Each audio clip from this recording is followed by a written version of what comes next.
ৰাস্তাত মাতাল হৈ মটৰচাইকেল চলোৱা সকলক কৈছোঁ, মটৰচাইকেল চলাওঁতে অকণমান সাৱধান হ'বা।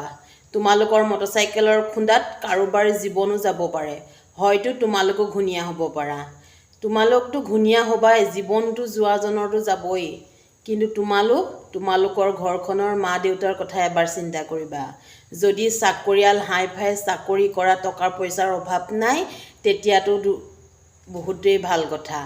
যদি মাক দেউতাকৰ চাকৰি নাই, তেনেহ'লে ঘৰে দুৱাৰে মাটিয়ে বাৰীয়ে বিক্ৰী কৰি তোমালোকক জীৱনটো বচাব লাগিব।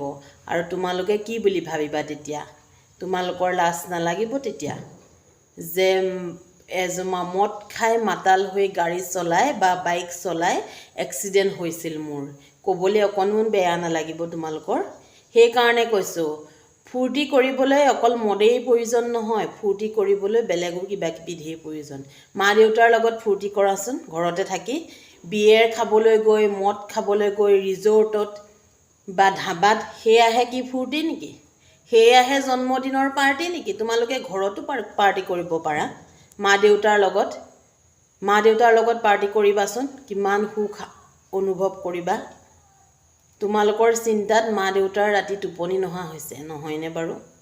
যদি মোৰ কথাবোৰ বেয়া পাইছে, তেনেহ'লে মোৰ ভিডিঅ'টো নাচাব। যদি মোৰ ভিডিঅ'টো চাই ভাল পাইছে, তেনেহ'লে লাইক, কমেণ্ট, শ্বেয়াৰ কৰি দিবচোন।